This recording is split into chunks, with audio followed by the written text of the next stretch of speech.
Gran Turismo Sport will be launching exclusively for PlayStation 4 on October the 18th. Sony has promised we will hear further details regarding GT Sports and its features ahead of launch. You have to admire the preliminary supremo Keiju Yamauchi. The man makes Jeremy Clarkson look like a part-time petrol head. Keiju Nomi's unflinching vision and unveiling passion for anything on four wheels has powered the Gran Turismo series for almost 2 decades. Driving around the iconic Nürburgring in the latest entry of the series, Gran Turismo Sport, it's clear that his passion burns brighter than ever. However, it is this one man's rigid philosophy that means GT Sport can't shake an overwhelming feeling of his familiarity. Keiju Nori unveiled GT Sport with the promise that he will deliver a level of innovation unseen since the series' debut. There will be 137 super premium cars, though what this term means is unclear. Previous entries categorised cars by level of detail and if they had an interior view, but all motors here have been rebuilt from the ground up with cockpit views. In addition, there will be 19 locations and 37 tracks variants. Not numbers that will make your head spin, but solid figures nonetheless. Cars will be categorised into 4 groups, with a blend of real-world and concept motors included in the mix. There will also be some new fictional and real-world circuits added to the roster. Northern Ireland Speedway and 2 dirt tracks laid out among them. Jumping into a race around Brands Hatch, the first rocking surprise is that the AI's drivers have much more personality. Many mocked Forza's avatar buzzword, but the idea that you came off an Apex and see a 10-car pile-up at any time meant the series quickly became one of the most entertaining races experiences on the market, and Gran Turismo seems to have taken some inspiration. While most of the time you'll see cars sticking rigorously to the race line, meaning overtaking has to be done with either pinpoint precision or bullish aggression. There will be times when cars collide and crashes occur, forcing you to adapt and react to difficult situations. The lightning effects are far better than the previous entries, with the glare of the sun beautifully reflecting off the track and these gorgeous mounds of metal. However, the sun shines on every track, all the time. The continued lack of dynamic weather in a world where Driver Club delights us with glorious weather effects is a noticeable archaism. While the lightning effects look great, overall, Gran Turismo Sport doesn't look as impressive as you might expect for the series' PlayStation 4 debut. When in situ, cars are stunning, photorealistic and something any car enthusiast can gawk at for hours on end.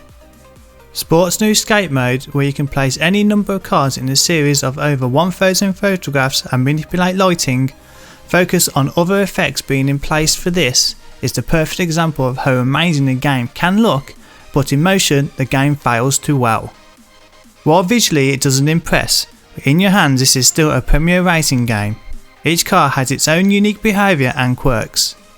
Taking on the Nürburgring in a modest Mazda is certainly a different experience compared to the Ferrari 458. Learning to tame each car is part of the brilliance of Gran Turismo, and it was certainly enjoyable in my brief time. I found myself completely captivated on how satisfying the game felt to drive. And when on long straights or having to nail a tight corner, the room disappeared and nothing existed but the road. The cars had a real sense of weight on the road and were all fun to master. It's just a shame that there were little things that snapped you out of that engrossing experience.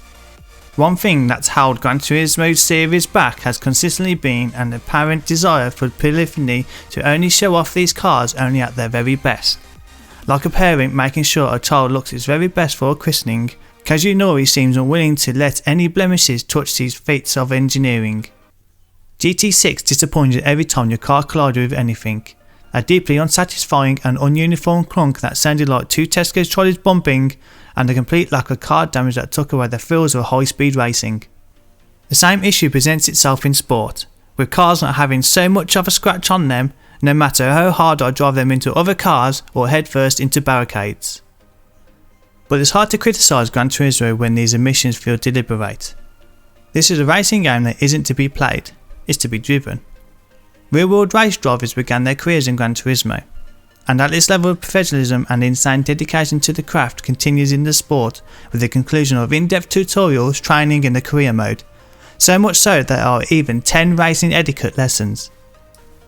One space where Gran Turismo has to adopt its online space, which where much more looks like a Facebook page than the previous horrid layout.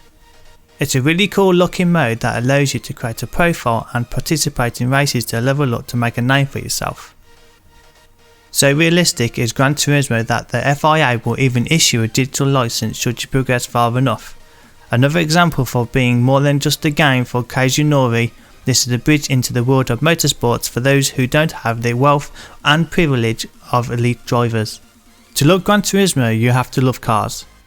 Gran Turismo feels like a gentrified businessman to Forza's younger, wilder sibling. While GT is sipping wine and knowing exactly which cutlery to use for every course, Forza is too busy sliding on its knees to the dance floor because its favourite song just came on. Kazunori may be talking about all the innovations that goes into the game, and it could be even called Gran Turismo 7, but you have to be an expert to notice it. I'm certainly not, and this is still very much like the Gran Turismo of old, just with a new though not as new as I was expecting coat of paint. Remember to hit the subscribe button for more reviews like this. I'm Obiwayne, and I will see you when I see you.